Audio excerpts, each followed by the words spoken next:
오늘 하나님께서 우리에게 주신 말씀 열왕기상 3장 1절에서 3절 말씀입니다. 구약성경 열왕기상 3장 1절에서 3절 말씀, 하나님의 말씀 봉독하여 드릴 때 하나님의 음성을 경청하십시오.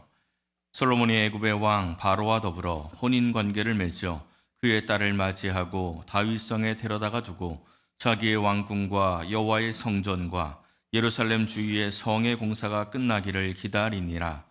그때까지 여호와의 이름을 위하여 성전을 아직 건축하지 아니하였으므로 백성들이 산당에서 제사하며 솔로몬이 여호와를 사랑하고 그의 아버지 다윗의 법도를 행하였으나 산당에서 제사하며 분향하더라. 아멘. 1986년 미국에서 준비하던 우주 프로젝트가 전 세계의 이목을 쐈던 그런 적이 있습니다. 76년 만에 돌아오는 헨리의 성을 가까이서 관측할 수 있는 프로젝트였고요. 그리고 최초의 민간인으로서 아이들에게 우주에서 이 과학 수업을 진행할 교사가 탑승을 했던 그러한 시간이었습니다. 이 챌린저호 발사죠. 그동안 우주왕복선이 여러 차례 성공적으로 임무도 수행했고요. 최초의 민간인이 탑승을 하면서 이제 우주 여행이 드디어 대중화가 된다. 이러한 기대감이 굉장히 전 세계적으로 퍼지면서 온 세계가 이 프로젝트에 집중을 했습니다. 그런데 어떤 일이 일어났습니까? 발사가 되고 불과 73초 만에 폭발이 일어나서 승무원 7명이 모두 죽었습니다. 다음 날 아침에 이 사건을 뉴스 영상을 통해서 보았는데 제가 좀 어릴 때였는데도 아직도 기억이 좀 생생합니다. 이 당시에 워낙 크게 집중을 받았던 그러한 발사였기 때문에 미국에서 생중계를 하고 있었습니다. 우리나라 월드컵 경기 때 이 광장에 모여서 응원을 하듯이 이 미국의 많은 시민들이 응원을 하고 있었고, 또 최초의 민간이었던 그 교사의 학생들이 교실에서 생중계되는 방송을 보고 있었습니다. 그리고 이 로켓이 딱 발사가 되고 사람들이 환호하고 박수치고 축하하고 있었는데 갑자기 뻥 터진 거죠. 그러니까 처음에는 사람들이 무슨 일인가 싶어서 당황하다가 이제 아나운서의 말이 폭파가 된 것 같다, 문제가 생겼다, 이런 멘트가 나오고 나서 사람들이 굉장히 충격에 휩싸이는 그 장면이 그대로 생중계가 되었습니다. 그래서 굉장히 좀 많은 사람들이 놀랐던 사건이죠. 나중에 이 조사 결과에 의하면 이 로켓 추진체에 있는 오링이라는 작은 고무링이 원인이 돼서 폭파가 일어났다라는 조사 결과가 있었습니다. 이 오링이 고무로 만들어져 있는데 이게 날씨가 추워지면서 탄력성을 잃었고 거기에 미세한 틈이 생기면서 아주 뜨거운 고온가스가 새어나왔는데 그 새어나온 고온가스가 연료 탱크를 자극을 하면서 폭발이 일어났다는 것입니다. 근데 알고 보니까 이 로켓 회사의 엔지니어들이 이 오링이 저온에 취약하기 때문에 날이 추울 때는 발사하면 안 된다, 이렇게 경고를 계속했고, 발사 바로 하루 전날 날이 급격하게 추워졌기 때문에 이거 발사 연기해야 된다, 이렇게 회사에서 계속 건의를 했는데 경영진들이 그냥 통과를 시킨 거예요. 그래서 이 엔지니어들이 문제가 생길 수 있으니까 자기들이 반대했다라는 것을 문서로 남겨놨습니다. 그런데 또 이 나사에서도 이 보고를 받아놓고도 준비를 다 했는데 이 사소한 문제 때문에 연기할 수 없다 하고 그냥 진행을 했다가 그런 대형 참사가 일어난 것이죠. 한비자에 나온 재계의혈이라는 사자 성어가 있습니다. 오늘 설교 제목입니다. 무협지 제목 아니고 설교 제목이에요. 개미 구멍으로 뚝이 무너진다, 이런 뜻입니다.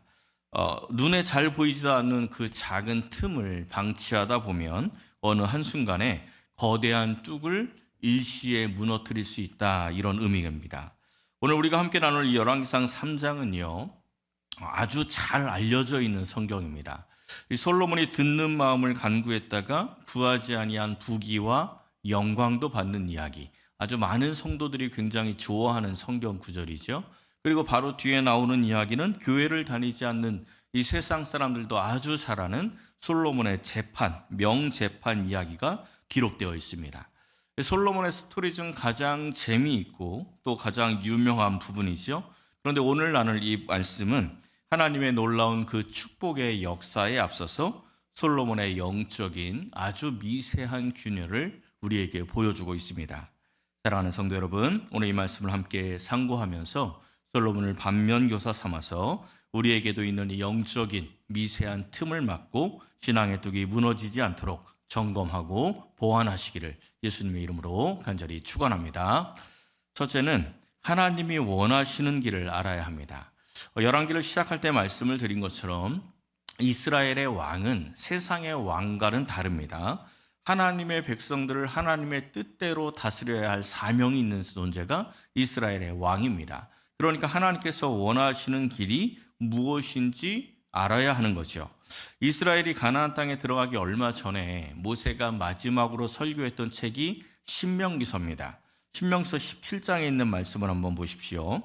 만일 우리도 우리 주위의 모든 민족들 같이 우리 위에 왕을 세워야겠다는 생각이 나거든, 이런 말씀이 나와요. 그러니까 이스라엘 백성들이 가나안 땅에 들어가기 전부터 하나님께서는 이스라엘 백성들이 가나안 땅에 들어가서 먹고 살만하면 이 세상 담고 싶어서 우리에게도 세상의 왕 같은 왕이 있어야 되겠다, 이렇게 요구할 것을 이미 알고 계셨다는 것입니다. 그것을 이미 알고 미리 경고를 하시는 거예요. 그래서 15절에 보니까 반드시 내 하나님 여호와께서 택하신 자를 내 위에 왕으로 세우라. 너희들이 세상 담고 싶어서 왕을 원할 텐데 그때 그냥 세상하고 똑같은 왕 세우지 말고 하나님이 택하는 왕을 세워라. 그래야 하나님의 백성으로서의 정체성을 잃지 않게 된다 하는 최소한의 경고 조치입니다. 그러니까 우리도 왕 같은 제사장들입니다. 그래서 이 말씀의 원리를 우리가 잘 알아야 합니다. 먼저 이 왕들이 하지 말아야 할 세 가지를 경고하십니다. 17장 16절에 보면요, 첫 번째 하지 말아야 할 것이 병마를 많이 두지 말라, 이렇게 이야기합니다. 이 병마는 세상의 힘을 상징을 합니다. 이 말씀이 굉장히 어려운 말씀입니다. 왜냐하면 왕이 나라를 잘 다스리고 옆에 있는 이웃 나라들과의 그 외교에서 우위를 점하기 위해서 가장 필요한 게 병마죠. 군사력이 있어야 백성들이 말을 들을 것 아닙니까? 군사력이 없으면 백성들 말 잘 안 듣겠지요.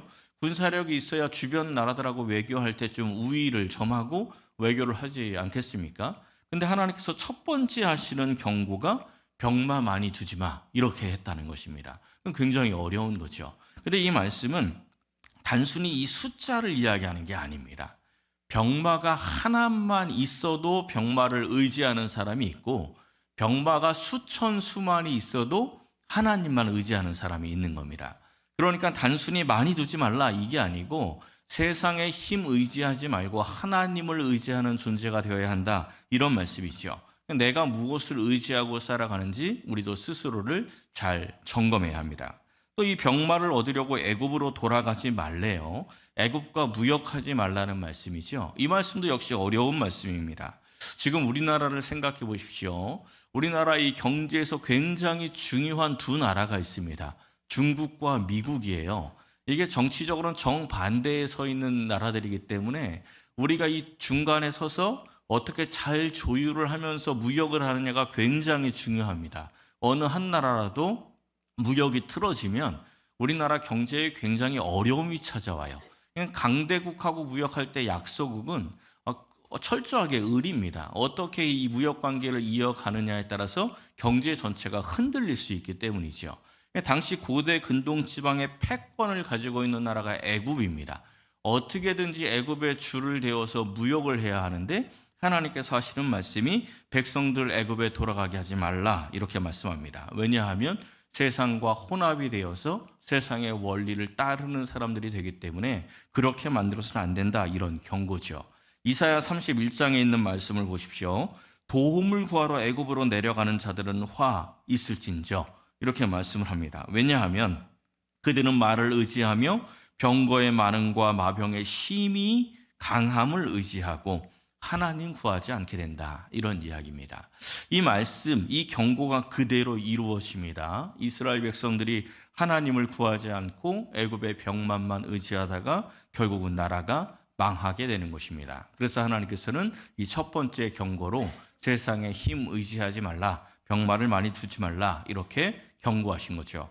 두 번째 경고가 17절에 나옵니다. 아내를 많이 두어서 그의 마음이 미혹되게 하지 말라 이렇게 말씀합니다. 지금 우리에게로 이야기하면 내 신앙을 흔들리는 미혹되는 요소들을 제거하라 이런 말씀입니다. 이 시대의 주변 국가들과의 결혼을 통해서 왕의 세력과 또 외교력, 국방력을 든든히 했습니다. 그런데 그것도 하지 말라는 겁니다. 왜냐하면 이스라엘의 역사를 돌아보면 결국 이스라엘의 왕들을 타락시키는 사람들은 이방 여인들이에요. 이방 여인들과 혼인을 하고 이방 여인들이 와서 왕을 흔들어서 타락하게 됩니다. 그러니까 우리도 쉽게 미혹이 되어서 하나님과 멀어지게 만드는 그러한 요소들이 있다면 빨리 제거해야 됩니다. 과감하게. 이것 때문에 세상에 유익이 찾아온다 하더라도 그것 때문에 하나님과 멀어지면 과감하게 제거해야 한다라는 말씀입니다. 세 번째 하지 말아야 할 것이 끝에 나와 있죠. 자기를 위하여 은금을 많이 쌓지 말라. 이 말씀도 역시 어렵습니다. 근데 단순히 재물을 많이 모으는 것을 탓하는 게 아닙니다. 성도들에게 재물이 많아지는 것도 하나님이 주시는 축복 가운데 하나죠. 근데 이 말씀을 잘 보면 은금을 많이 쌓아두지 말라라는 말씀 앞에 어떤 말씀이 있습니까? 자기를 위하여. 디모데전서 6장에 있는 말씀도 한번 보십시오. 돈이 일만하게 뿌리가 아니죠. 뭐가 일만하게 뿌리라고 이야기합니까? 돈을 사랑함이. 이게 자기를 위하여입니다. 돈을 사랑하는 것이 일만하게 뿌리가 되는 겁니다. 자기를 위해서 돈을 탐하는 사람들은 미혹을 받아서 결국 믿음에서 떠나게 된다고 경고하고 있습니다. 자, 이 말씀을 교회에서 이제 적용해서 생각해 보십시오. 교회는 돈이나 세상 권력을 많이 갖지 않는 게 은혜다. 맞습니까? 틀립니까?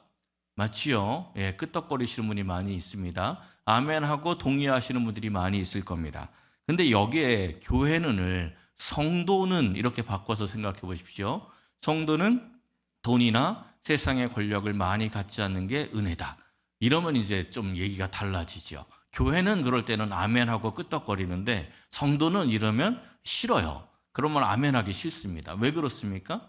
이게 이미 우리가 그걸 더 좋아하기 때문에 그렇습니다. 세상의 소유와 세상의 권력이 내 힘이고 내가 의지하는 건데 그거 많이 안 갖는 게 좋아 이래버리면 싫은 거죠. 그거 많이 갖는 게 안 좋은 건 아닙니다. 좋은 건데 그걸 더 의지하니까 안 좋은 게 돼버리는 거예요. 자기를 위한 것 탐하는 게 되는 것이죠.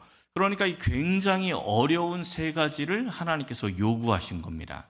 이 세 가지 어려운 일들을 우리가 행하기 위해서는 반드시 해야 할 일이 있어요. 그래서 신명기서에서도 세 가지 하지 말아야 할 것에 대해서 말씀한 뒤에 한 가지 해야 할 일을 우리에게 말씀해 주십니다. 바로 이어지는 말씀을 보십시오.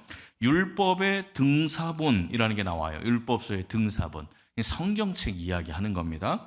이 성경을 평생 자기 옆에 두고 읽고 여호와 경외하기를 배우며 율법의 모든 말과 규례를 지켜 행하는 것입니다.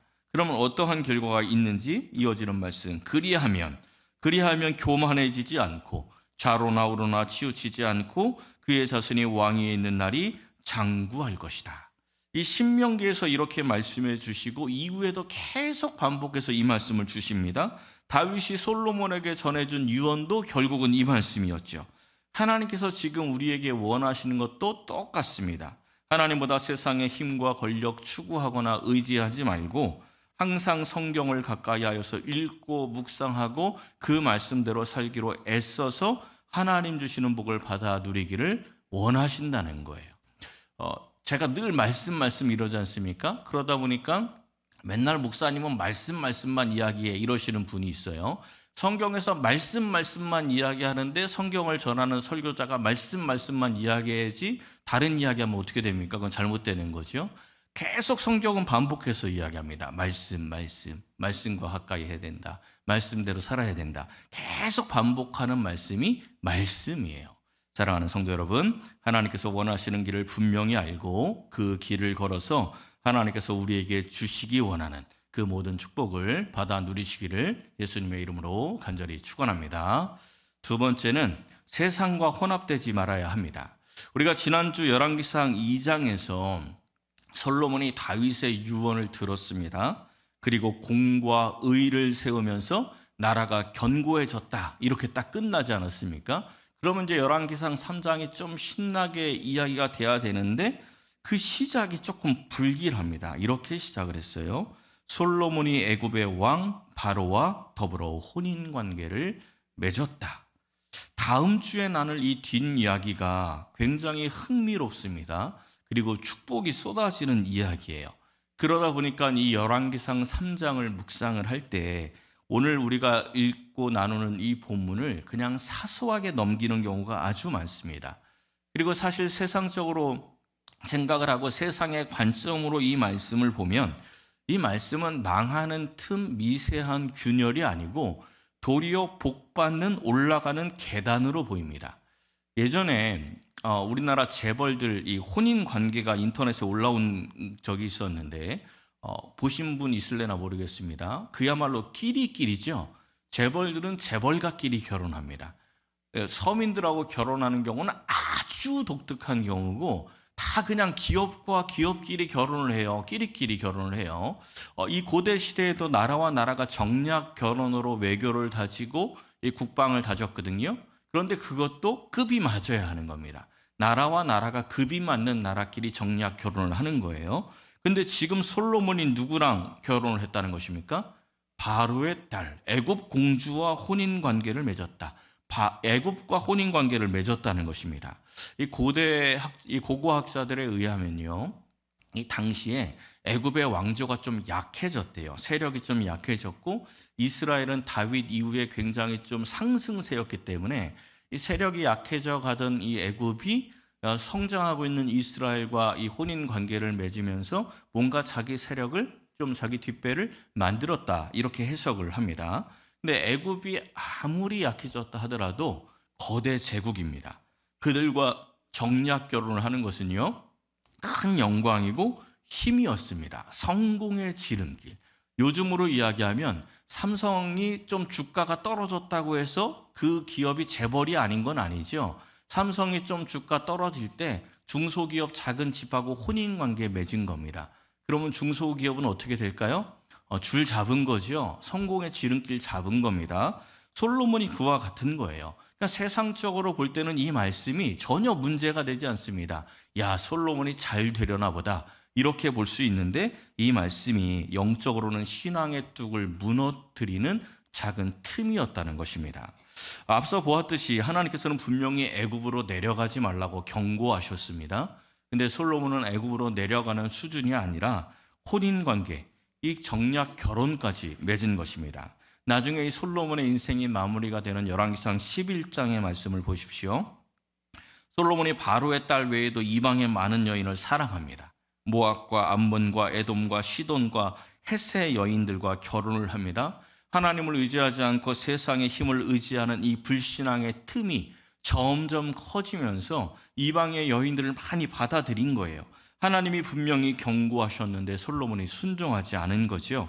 그 결과가 3절 끝에 나옵니다. 그의 여인들이 왕의 마음을 돌아서게 하였다. 이 첫 출발의 작은 불안감이 솔로몬을 우상 숭배자로 만듭니다. 이스라엘 곳곳에 우상의 산당들을 세웁니다. 나라를 타락의 길로 만들어가죠. 그뿐 아닙니다. 솔로몬 사후에 이스라엘 백성들이 이 솔로몬을 평가하는 내용을 보면 솔로몬의 통치가 바로의 통치를 닮았다는 것을 알 수 있습니다. 처음 시작할 때는 공의와 정의로 시작을 했는데 하나님이 원하시는 긍휼로 시작을 했는데 나중에 이 작은 틈 때문에 그의 영적인 뚝이 무너지면서 세상의 힘과 권력으로 이 애굽의 바로가 다스리는 것처럼 힘과 권력으로 백성들을 압제하며 다스리게 된 것입니다. 그냥 세상의 힘과 권력으로 해서 잠시 세상의 손을 잡았던 것이, 잠시 세상과 연합했던 것이 결국은 그를 무너뜨리는 틈이 되고 만 것입니다. 먼 훗날에 남유다가 완전히 멸망하고 포로로 끌려갑니다. 그리고 70년 포로 생활을 끝내고 다시 복귀를 해요. 그 복귀하고 성전을 재건하는 내용이 에스라서와 느헤미야서입니다. 1차 귀환할 때 스룹바벨이 지도자가 되어서 약 5만의 인구를 데리고 복귀를 해요. 돌아왔더니 완전히 나라가 폐허가 됐죠. 70년 동안 방치가 되어 있었기 때문에 다 무너져 있습니다. 그러니까 성전 재건이 너무 어려워요. 그러니까 겨우겨우 이 사람들이 헌신하고 애써가며 성전의 기초를 다집니다. 그 기초를 다지고 나서 이제 젊은 사람들은 보고 이제 드디어 기초를 세웠다고 환호를 하는데 70년 포로 생활을 했으니까 그 이전 성전을 봤던 사람들이 연로하신 분들이 많지 않습니다. 많이 남지가 않았어요. 근데 그분들은 이전 성전의 영광을 보았기 때문에 이 초라한 성전의 기초를 보고 대성통곡을 합니다. 그게 에스라 3장에 나와요. 그러니까 성전 재건이 너무 어려운 상황이었고 누군가의 도움이 절실한 상황이었다는 것을 알 수가 있지요. 그리고 나서 에스라 4장이 이렇게 시작을 해요. 성전 재건의 소식을 듣고 유다와 베냐민의 대적들이 찾아옵니다. 이 사람들은 이제 아수르의 이주 정책에 의해서 유다 땅으로 옮겨진 이방인들이었어요. 성전 재건에 딴지를 걸 만한 사람들인데 이 사람들이 찾아와서 무슨 이야기를 하냐면 이런 이야기를 하는 거예요. 우리도 이 땅에 와서 살다가 하나님을 알게 됐다. 그래서 우리도 하나님을 찾게 되었다. 그러니 우리도 하나님을 예배하는 사람들이기 때문에 너희들 성전 재건하니 우리도 함께 동참해서 너희들을 도와서 성전 재건하고 함께 하나님께 예배하고 싶다. 이러고 찾아온 거예요. 아멘이죠. 너무 좋죠. 야, 하나님이 응답 주셨다. 이런 생각이 들만하지 않습니까? 이 어려운 순간에 돕겠다고 그 대적들이 찾아와서 돕겠다고 찾아왔으니 이게 얼마나 기뻐할 일입니까? 근데 바로 다음 절에 이런 말씀이 나와요. 하나님의 성전을 건축하는데 너희는 우리와 상관이 없다. 우리 하나님 여호와를 위해서 우리는 홀로 건축할 거야. 굉장히 아집처럼 보이지 않습니까? 도우러 왔던 사람들이 속된 말로 벤또가 상에서 돌아가서 이제 그때부터 뭘 하냐면 도우러 왔다가 본격적으로 성전 재건을 방해하기 시작을 합니다. 방해가 얼마나 심했는지 결국은 성전 재건하러 왔다가 성전 재건이 멈추어져서 학계 선지자가 나타나서 굉장히 강하게 질책할 때까지 이 성전 재건이 완전히 멈추게 되지 않습니까?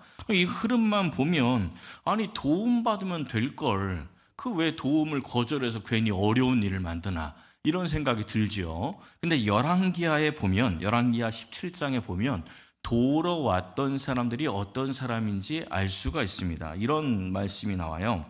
이 아수르에 옮겨진 이들이 이스라엘 백성들과 같이 이방 여호와를 경외한다라고 말을 하는데 무슨 말씀이 써 있습니까? 여호와도 경외하고 또한 어디서부터 옮겨왔든지 그 민족의 풍속대로 자기의 신들도 섬겼다. 그러니까 자기의 신들을 섬기면서 살아왔는데 이스라엘로 억지로 이주가 됐어요. 이주돼서 와보니까 여호와 하나님이라는 신이 있네. 그 보니까 이 신도 괜찮네. 야, 이 신도 복주인데. 그러니까 이 사람들이 야, 기왕 믿는 거 신 하나 더 추가해. 그러면 이 신도 복주고 요 신도 복주고 하면 야, 복 더블 좋다. 여호와도 섬기자. 이게 그들의 신앙입니다. 혼합 신앙이죠. 근데 이스라엘 백성들이 멸망하게 된 결정적인 원한이 바로 이 혼합 신앙입니다. 세상과 혼합된 이 혼합 신앙으로 말미암아 나라가 망했고 성전이 무너졌고 70년 포로 생활을 했어요. 이제 겨우 돌아와서 성전을 재건하는데 조금 편하겠다고, 저 도움받으면 편하지요. 조금 편하겠다고 이 오염된 신앙을 받아들이면 성전 재건의 의미가 다 사라지는 겁니다. 아무 의미 없는 거죠. 또다시 옛날로 돌아가는 거예요. 그래서 거절한 거죠. 그런데 오늘 이 솔로몬은요, 애굽이 내미는 손을 거절하지 못합니다. 그 거룩하고 복된 축복의 시간에 세상의 이익을 위해서 이 죄와 타협했고 그 틈새가 결국은 솔로몬의 신앙의 뚝을 무너뜨리는 원인이 됩니다. 사랑하는 성도 여러분, 우리가 이 세상을 살다 보면 우리가 타협하기 쉬운 아주 신앙의 작은 틈새들이 있습니다. 어떻게 보면 아주 사소해 보여요. 세상에서 성공하기 아주 쉬운 길이고 믿음의 문제로 보면 아주 사소해 보입니다. 목사님한테 물어보면 에이 괜찮아요 이렇게 말할 것 같은 정말 사소한 문제들이 있습니다. 그런데 그 틈새를 가볍게 여기지 마십시오. 이 신명기를 통해 주신 말씀처럼 말씀을 가까이 하고 성령의 도우심을 간구하여서 그 작은 틈새들도 반드시 막아서 흔들리지 않는 끝까지 하나님의 복을 유지하는 복된 신앙인들이 되시기를 예수님의 이름으로 축원합니다.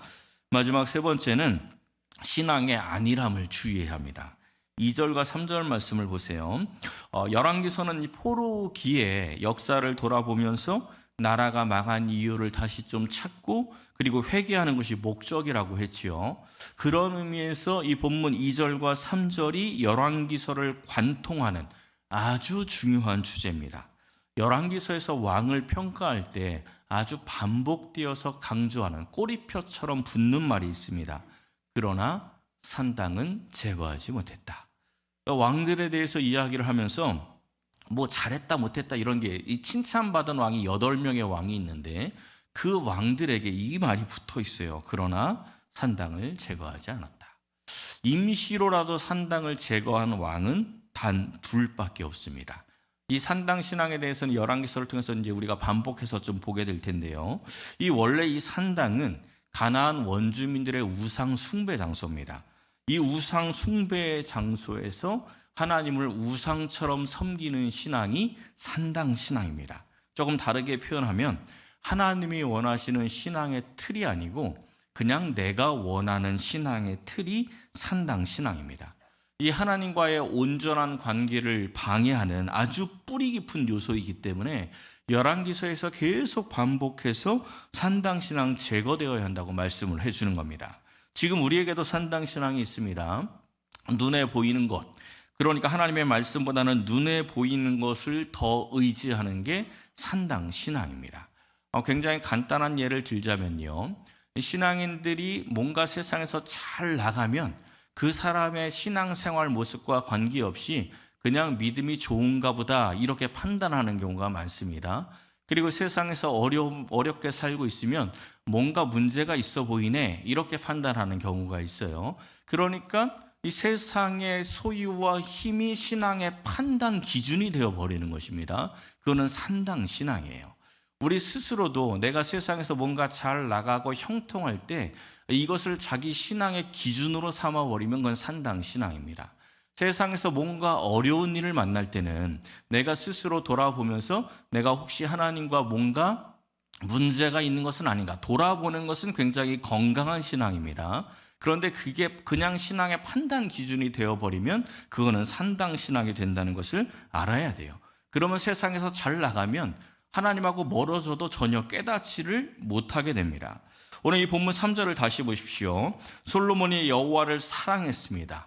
다윗의 법도도 행했어요. 그런데 그러나가 나오죠. 행하였으나 산당에서 제사하며 분향했다. 잘했다는 겁니까? 잘못했다는 겁니까? 네, 잘못했다는 거예요. 근데 우리는 이 말씀을 별로 중요하게 여기지 않습니다. 왜냐하면 솔로몬이 분향한 산당이 그 유명한 기브온 산당이고 그 기브온 산당에서 하나님께서 구하지 아니한 부귀와 영광까지 주셨거든요. 복 받았으면 됐지 기브온 산당에서 제사 드리면 좀 어때? 하나님이 복 줬는데 하나님이 복 줬으면 됐지. 이렇게 생각하고 넘어가는 겁니다. 그런데 성경 전체의 흐름을 보면 솔로몬이 산당에서 제사한 것 때문에 복 받은 게 아니고 다윗과의 언약 때문에 하나님이 복 주신 겁니다.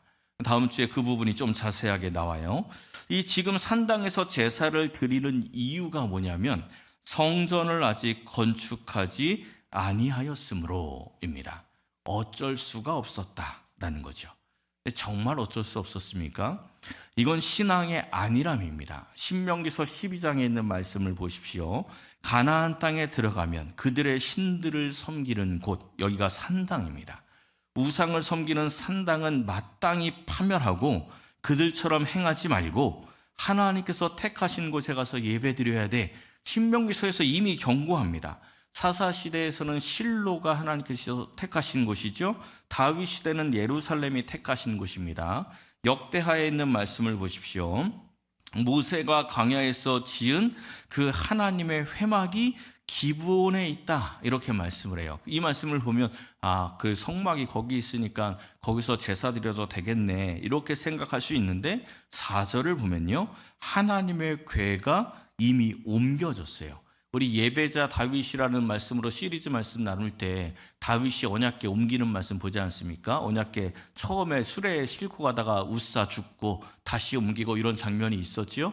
예루살렘에 있는 다윗성으로 옮겼어요. 언약궤가 있는 곳이 성막입니다. 언약궤가 있는 곳에서 제사를 드리는 거예요.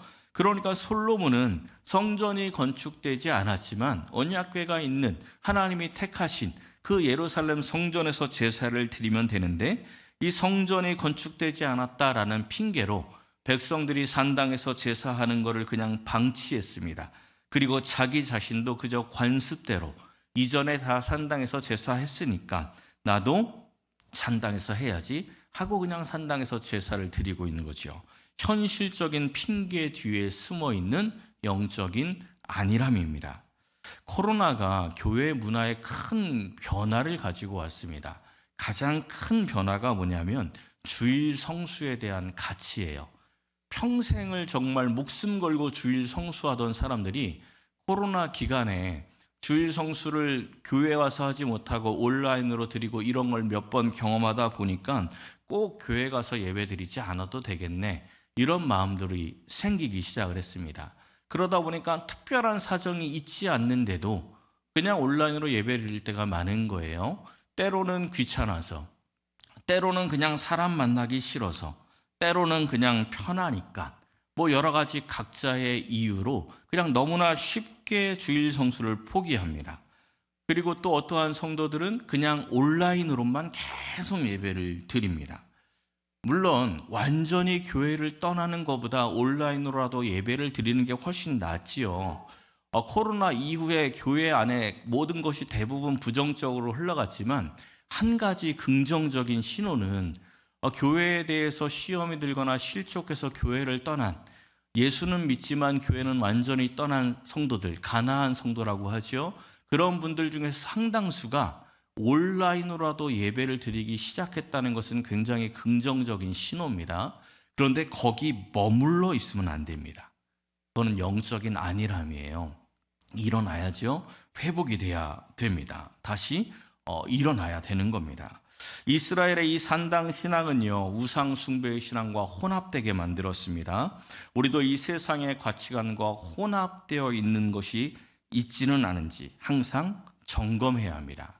성전이 건축되기까지, 이 핑계처럼 돈 좀 모을 때까지, 자녀가 대학 갈 때까지, 자리 좀 잡을 때까지, 이런 우리의 신앙을 안일하게 만드는 그러한 요소가 있는지 점검해야 한다는 것입니다. 어쩔 수 없어. 이런 방치, 영적인 안일함이 우리의 신앙을 병들게 만듭니다. 솔로몬은 하나님의 놀라운 축복을 받은 사람입니다. 그런데 끝까지 유지하지 못했습니다. 영적인 안일함으로 세상과 혼합이 되어서 하나님께서 원하시는 길을 끝까지 가지 못했기 때문입니다. 놀라운 축복에 앞서서, 정말 신나는 말씀에 앞서서 이 말씀을 우리에게 주신 것은 우리는 솔로몬과 달리 끝까지 복된 길을 걸으라는 하나님께서 우리에게 주시는 사랑의 경고의 말씀입니다. 사랑하는 성도 여러분, 우리를 향하신 하나님의 뜻이 분명히 있습니다. 항상 말씀과 가까이 하여서 세상과 혼합되지 마시기 바랍니다. 항상 깨어 기도하여서 영적인 안일함을 물리치시기를 바랍니다. 신앙의 미세한 틈도 회개를 통해서 잘 보완하고 지켜서 하나님께서 우리에게 부어주시는 그 은혜와 축복을, 영적의 뚝을 잘 지켜서 그것을 가두고 그 안에 머무르며 누리시기를 예수님의 이름으로 간절히 축원합니다.